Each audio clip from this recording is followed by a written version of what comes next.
NEET को लेकर एक और बड़ी खबर सामने आई है। खबर यह है कि नीट यूजी की काउंसलिंग को स्थगित कर दिया गया है और बताया जा रहा है कि काउंसलिंग को लेकर नई तारीख का ऐलान जल्द किया जा सकता है। क्या है पूरा मामला, चलिए आपको अपनी इस रिपोर्ट में विस्तार से बताते हैं। नमस्कार, आप देख रहे हैं न्यूज़ तक और मैं हूं आपके साथ प्रियंका।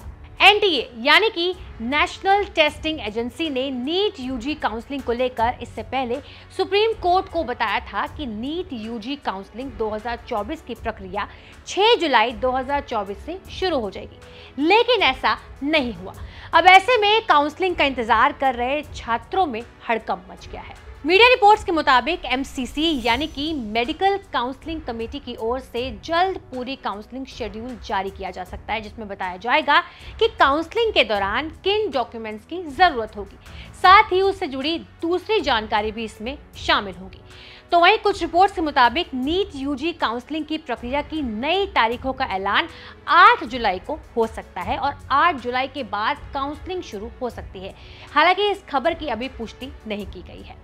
वही खबर है कि सुप्रीम कोर्ट में नीट से जुड़ी याचिकाओं की सुनवाई के बाद नई तारीखों का ऐलान किया जा सकता है। इससे पहले नीट यूजी पेपर लीक और गड़बड़ियों को देखते हुए 11 जून को और फिर उसके बाद 20 जून को नीट यूजी काउंसलिंग पर रोक लगाने के लिए सुप्रीम कोर्ट में याचिकाएं दायर की गई थी।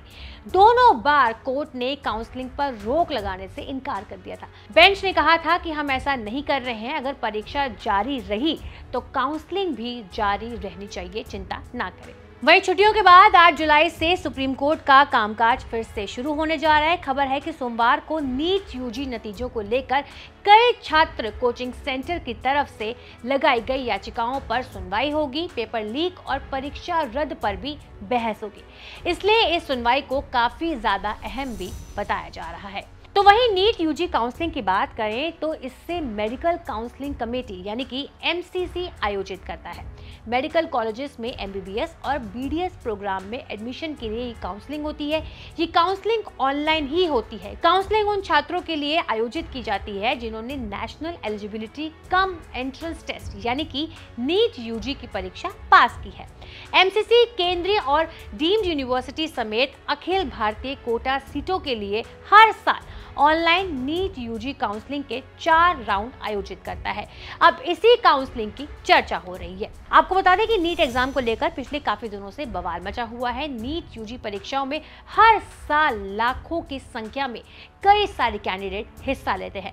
वहीं इस साल की बात करें तो इस साल करीब 24 लाख कैंडिडेट्स ने परीक्षा दी थी, जिसके नतीजे आने के बाद से हंगामा मचा हुआ है। दरअसल इस बार की परीक्षा में 1 या 2 टॉपर नहीं बल्कि पूरे 67 टॉपर्स बने थे, जिसके बाद से एनटीए पर कई तरह के सवाल उठने शुरू हो गए थे। नेशनल टेस्टिंग एजेंसी यानी कि एनटीए ने जिन छात्रों को ग्रेस मार्क्स मिले थे उनके सामने 2 ऑप्शंस रखे थे, या तो वो ग्रेस मार्क्स को छोड़ दें या फिर री एग्जाम में शामिल हो। ऐसे में कई सारे कैंडिडेट री एग्जाम में शामिल नहीं हुए। री एग्जाम का रिजल्ट भी बीते दिनों आ चुका है, अब काउंसलिंग की बारी है। ऐसे में इसी को लेकर नया घमासान शुरू हो गया है। देखना होगा कि आने वाले दिनों में इस पर क्या कुछ नया बड़ा अपडेट सामने आता है। बाकी आपको हमारी वीडियो कैसी लगी है हमें कमेंट बॉक्स में जरूर बताइएगा। शुक्रिया।